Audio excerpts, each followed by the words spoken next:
Okay, every step here is a triumph. It took me blood, sweat, and tears to remove this little plug. Okay, you have to drill a hole in it and then it says to use a screwdriver. I've used several screwdrivers and I couldn't do it. In the end I used a lot of W40. There I used the heat gun and now I'm prying it up. Look, putting the screwdriver in like this and click, prying it up. Click. Like this, see? Let's see. This was in like this, right? Like this. Okay, well, prying it up like this, it finally came out, but it took me, with the heat, when I heated it, it took me half as long and with W40. That's it. Well, let's see, I've been reading quite a bit and it's a pain to remove the timing tensioner because then in principle you have to put a new one in, that is, once it comes out you put it back in. Well, there's a procedure. I've seen on the internet that there's a complicated procedure. I've seen that experts have a hard time with it. So they managed to put it back and they can do it with a safety pin. I'll try it, and if not, I'm already in trouble. At this point, I'll have to buy a new one and that's it. It's not going to be a question of putting a new tensioner in, if the thing is to finish the job and make it work. Okay, well, let's put a wrench in there right now. I have to find out which one it is. And let's loosen the tensioner. Okay, let's see which wrench it is. Well, I'd like to show you what the hole looks like. See? Let's see, there we have it. You see, that's the timing tensioner bolt. It's socket 17. Socket 17. Come on, let's remove it. Okay, well, I'm already loosening it. It's not too secure. Okay, I'm already loosening the tensioner here and we're going to take it out. I hope, since I have everything well marked, I hope not to mess up too much with the distribution, which is delicate. In any case, I will never put it into operation until I have the timing properly adjusted, and that the tensioner is working well. I will move it about 3 or 4 turns before starting the car to check that the entire distribution issue is fine because it is the most delicate part of all. Okay, so here we have the timing chain tensioner and it seems to be working well. Okay, we will clean it well, very, very well. And then we will do the procedure to leave it pre-tensioned for installation because if not, apparently it causes problems. That's what I've read.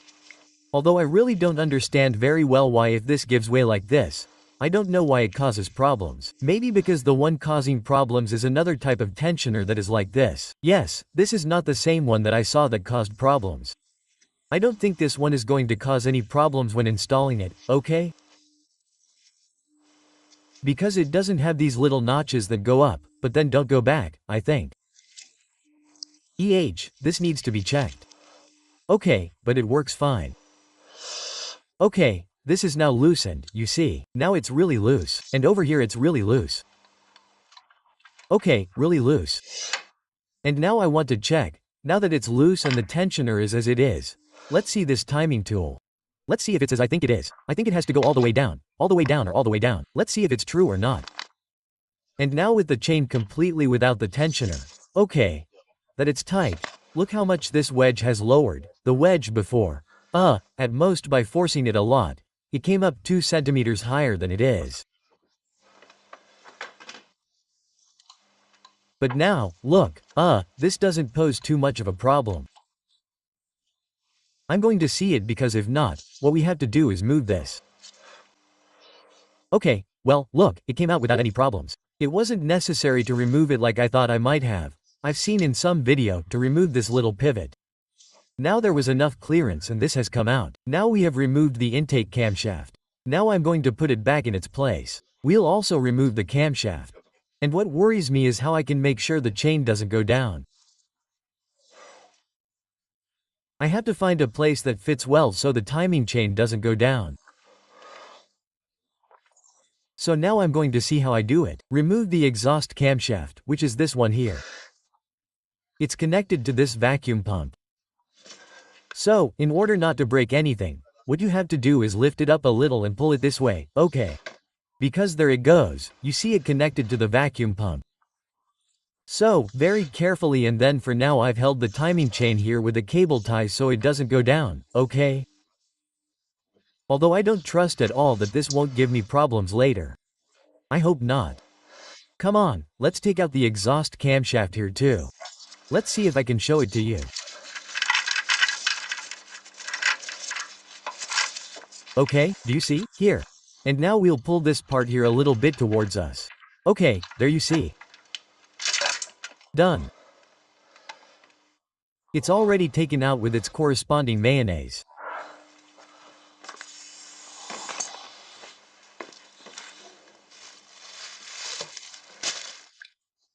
Okay, one has that little pivot, that's the exhaust one, and also the intake one has this one. Okay, I'm going to wrap this up well so it doesn't get damaged, and then I'm going to seal all the lobes and everything. Okay, so this is how the engine looks now without the camshafts. Let's see what the next step is. I want to take these little things out of here. Do you see? These little things here go inserted like this. And what I'm going to try to do later when I put them in is to respect the position of each one. So let's take them out and put them in the same order that they will go in later. I'm going to put them in bags, or I'm going to number them somehow. Look, I'm going to number them like this. 1, 2, 3, 4, 5, 6, 7, 8, 9, 10, 11, 12, 13, 14, 15, 16. That's 16. Well, from 1 to 8 and from 9 to 16. I've collected the tool a little bit. I had it all here and it was making it difficult to access. I also had it all scattered around. I've already put it all back in order. I'll continue. I'm putting it in this little box. There are already 7. You see, I'm numbering it like this. I've wrapped it in paper and I'm numbering it like this. They go up to 7. And that's it, and I'll continue. There's no more to this. I just take this out here like this and it comes out, and that's it. And this would be number 8. Okay, and I have the entire row from 9 to 16 left, and that would be the 16 valves that this car has. Double camshaft, 16 valves, the configuration of the time. I'm on number 10. Why am I taking the precaution of having everything numbered and then putting everything in the same place? In principle, the workshop manual doesn't say anything, but it's simply common sense, and also from practice, from what I know about motorcycles, that these things tend to overlap with each other. So, the wear in microns on one side is not the same as on the other. So then when it's time to put it back in place, it's better to put it back in its place. I'm not 100% sure that this is necessary. What I do know is that it doesn't hurt. Maybe I'm being overly cautious, but it doesn't take any work, and that's it. Just in case, and in case the overlapping has to be respected, I'm doing it. Okay, then I'm going to clean all this well to see the condition of these bearings and such, but it's perfect. They don't have any wear or anything strange, they're just dirty with mayonnaise. Okay, but it looks very good. Look, let's see this one, for example, so you can see it. I'm going to clean it, and we'll see it. Look, although it's been with oil mixed with water and such, and that has made the lubrication less efficient and effective, it hasn't gotten any worse because there's no sign of fatigue or wear in these bearings. Okay, I'll continue. I have 2, 4, 6 left. I have 6 left. Nothing. Rocker arm 16 is already removed. As you can see, the rocker arm system is I've never used it like this before. You see? This goes into this little hole, and this here is what pushes the valve in. When the camshaft passes through here, okay. This is what makes the valve open or close.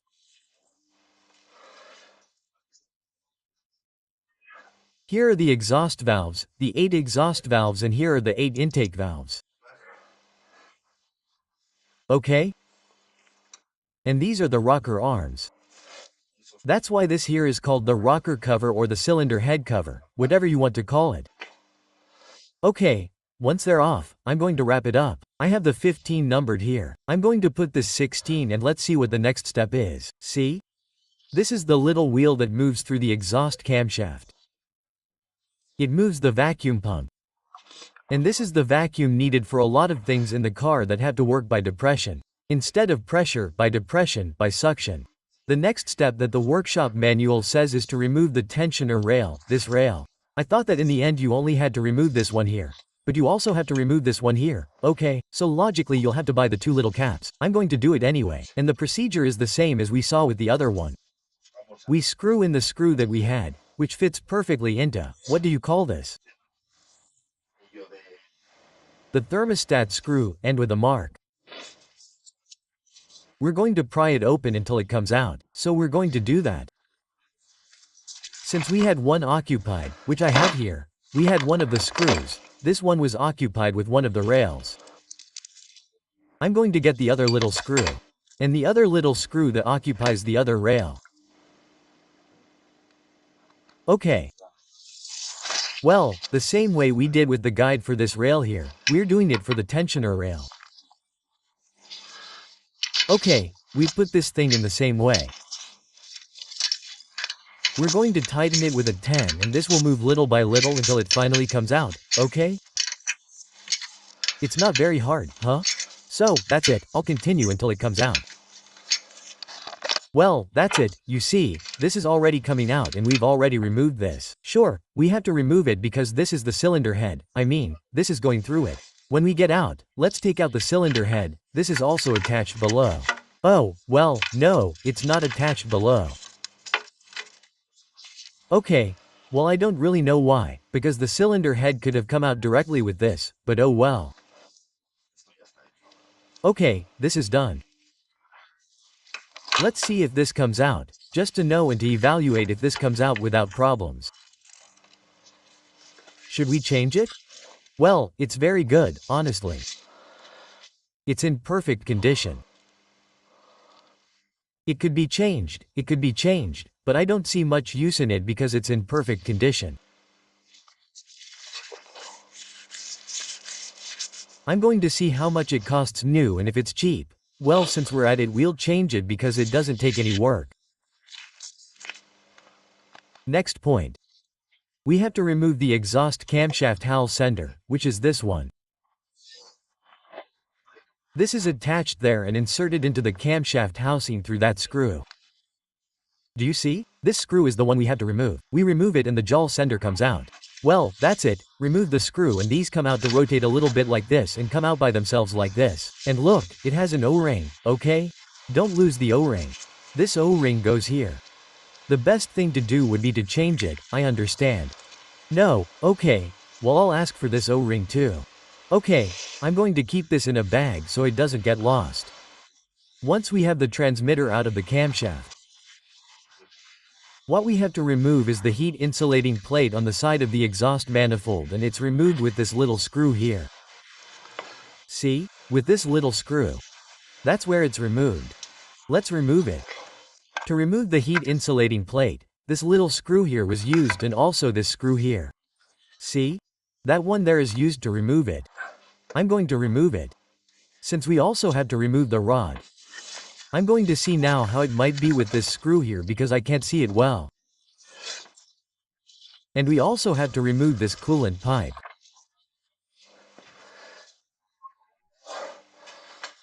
Well, I'm going to see how to do it in a way that's the easiest for me, because the other coolant pipe that had to be removed is the one on this side, which we had already removed when we removed the intake manifold. Okay, so I'm going to take a good look at it. How to remove both the dipstick and this one in the pipe. Okay, I can see that the pipe has a screw underneath here and this one should have another screw over there. Let's see if I can see it and not complicate my life too much because right now I can't see anything. Okay, now remove this little screw, but there should still be one more. The workshop manual says, remove the heat insulating cover, but it assumes that you can clearly see it and doesn't tell you which screws the bolts are, unlike when it tells you to remove something else. So there must be one lying around that I can't see right now. It's okay because I'm going to remove this annoying bar. Also, when I removed this, something fell down. So I don't know if this came with a nut, which probably came with a nut, I'm not sure. It fell down. We'll see now, okay? Because it couldn't have gone very far. Let's remove this little tube. To remove this little tube, there's a screw that's right here below and another screw that's here. So, come on, let's remove those two screws. Of the two screws on this little tube here, there's a washer that I also suppose needs to be replaced. This one here and then this one here. I left them both there. Now I'm going to put them all together. The big one and the little one. Well, the big one is the one here in the back, okay? And the little one, the one here in the front. Okay, well, this has already come out and this O-ring is a piece of crap. This O-ring needs to be changed. I have to write it down to buy it, okay? And now to finish removing this tube, you simply have to loosen the clamp here and the one here below. There are two, okay? Two sleeves. Well, you have to remove both of them. And that would be it. What a job, huh? Impressive. Look, I've already removed the clamps. I put a little bit of double 40 there. I'm going to put a little heat on them to get them out because they tend to get stuck, okay? I'm going to put a little heat on them, but not too much because if you overdo it with the heat you can damage the sleeve. And well, we've already removed the sleeve, that is, both sleeves. This one here, I have to buy this O-ring, don't forget. Then I'll look at the part number and buy it. Okay? And these two screws have to be put together with this. Well, in order to get to the screws that we're missing here, I'm going to finish removing the lower part of the camshaft housing. We still have to remove these two screws here. These two screws here, you can see that they join here. We have to remove those screws. And then the workshop manual says that you have to heat it up a lot of heat to be able to remove all of this with a heat gun. Remove all of this sealant and then pry it up. So that's what we're going to do. As you can see, I'm removing these screws, which I'll save later with this, or I'll label them, so that. But the level of different screws that are around here, and of course, I can't leave them there because I have to take the cylinder head without anything. He told me bare, just the valves, and nothing else. No screws, no nonsense, no such thing. So come on, I'm going to finish removing these four and I'm going to get the heat gun. Okay, well, I'll just use the heat gun to apply the entire perimeter of the sealant paste and when it's warm, I'll pry it off. Okay, come on, I'll continue with this. Well, the thing was that little screw, okay? Removing that little screw, everything came out without any major difficulty. You have to be careful not to break it because look, here we have these two ducts here that have to do with the ventilation of the exhaust ducts, okay?